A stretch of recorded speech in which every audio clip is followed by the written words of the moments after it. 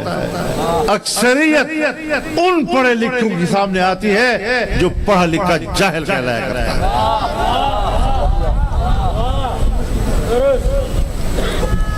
تعلیمی معیار گرا دیا ہے، فنی تعلیم ختم ہو گئی، اور صرف چند کالجز ہیں، صرف چند کالجز اور چند سکول۔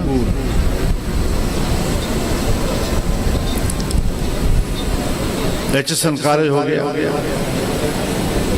برن ہال ہو گیا، بیکن ہاؤس والے ہو گئے، کراچی کے گرامر سکول والے ہو گئے، سب انہی اداروں سے نکل کر یہ فوجی بھی بنتے ہیں، سرکاری افسر بھی بنتے ہیں، تاجر بھی بنتے ہیں، کاروباری طبقہ بھی بنتے ہیں۔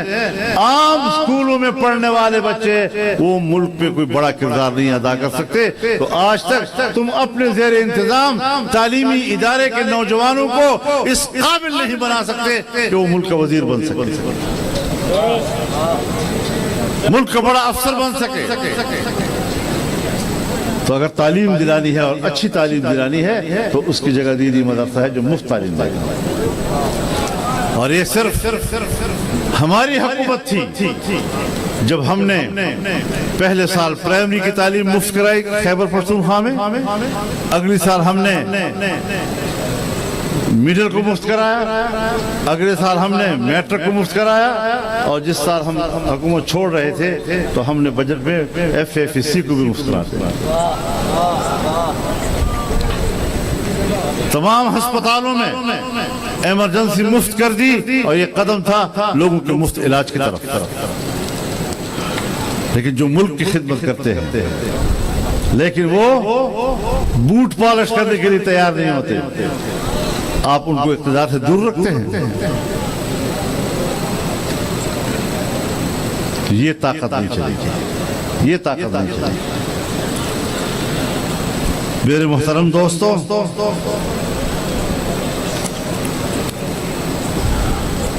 پاکستان کے ڈکٹیٹروں کی تاریخ جو ہمیں معلوم ہے، جب ایک جنرل نے ملکی اقتدار پر قبضہ کیا اور صدر مملکت بنا، اپنے چند سالوں کی حکومت میں اس نے اپنے 5 وزیر اعظم تبدیل کیے۔ سیاسی استحکام نہیں ہونے دینا ملک میں، محلاتی سازشوں کے ذریعے سے اقتدار بدلتے رہے، روزانہ نیا وزیر بدلتا رہا، اور یہ کہتے تھے کہ ہم تو انڈیا والے ہمیں تانا دیتے تھے کہ وزیر اعظم، میں تو دن میں اتنے دھوتیاں تبدیل نہیں کرتا جتنا پاکستان وزیر اعظم تبدیل کر لیتا ہے۔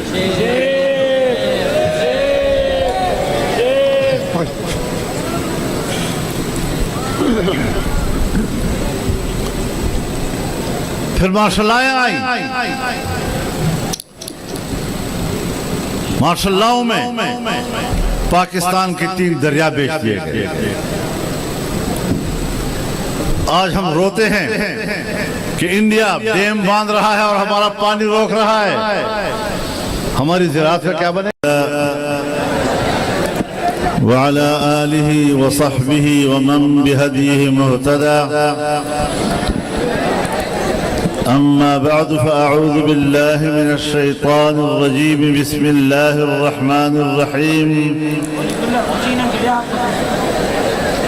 يريدون ليطفئوا نور الله بأفواههم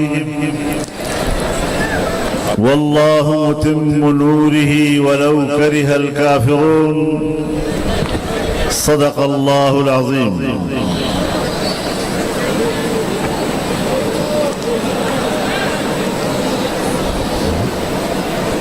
جناب اسپیکر حضرت سائیں عبدالقیوم حالیجوی صاحب دامت برکاتہم، سٹیج پر موجود معزز علماء کرام،